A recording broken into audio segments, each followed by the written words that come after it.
and within days, there grew not a bit of barley corn, but a magnificent tulip.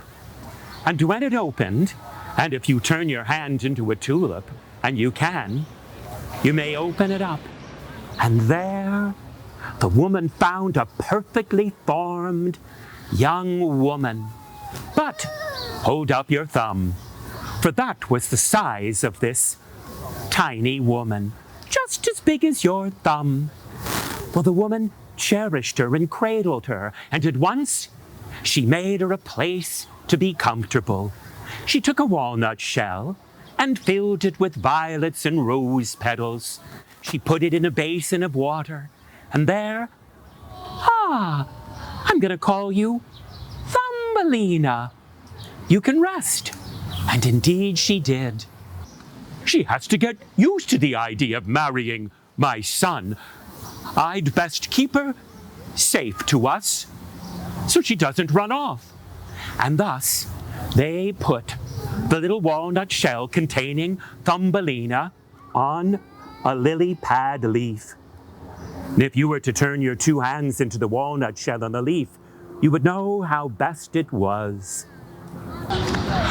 The fish said to one another, "Did you hear Mrs. Toad's plans? Yes, she wants to have her son, that wart-infested thing, marry that little minnow of a girl. Well, we best set her free." And thus the fish chewed the little stalk, holding the lily pad that again held the acorn shell with Thumbelina. Now she'll be away from that wicked wedding. And off drifted Thumbelina. Now the old mole had many stories of ancient history, but to Thumbelina he seemed kind of, dusty and musty. And she nurtured that bird back to health. And when it was healthy, why, it broke through a hole in the tunnel and said, "Thank you, my Thumbelina. You've nurtured me back to health. I am going to fly off to some warmer lands. You are invited to join me. Hold on to my tail. We'll see places in the sunniest of suns."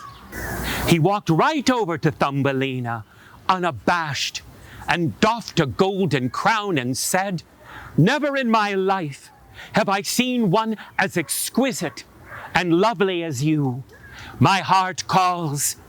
I am in love at first sight." And he crowned her with that crown and gave a bow and said, "Wilt thou marry me? I am prince of the fairy folk here, of these flowers." And before Thumbelina could say no, she said, "Yes."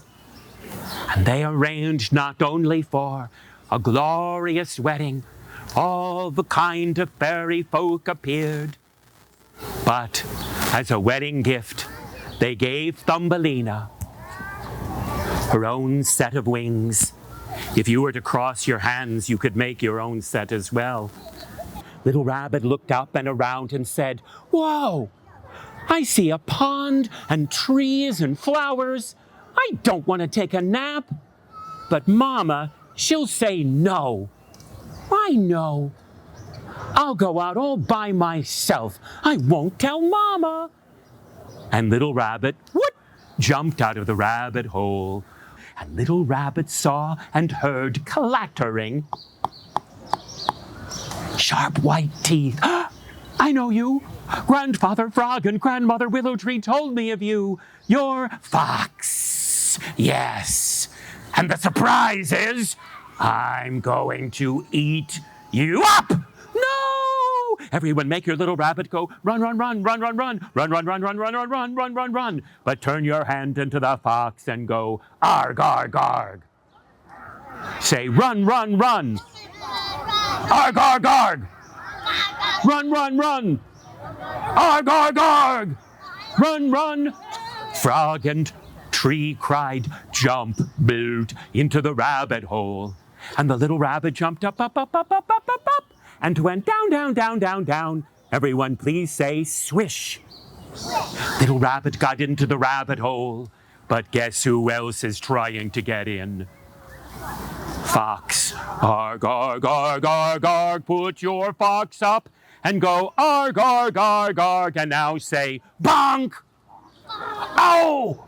My schnozola! I boppulated it!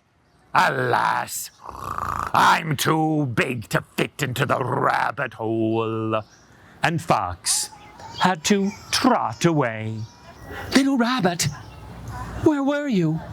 Something happened, I can tell. It did, Mama. I'm sorry. About what? I went out all by myself, and a fox tried to eat me up. Where?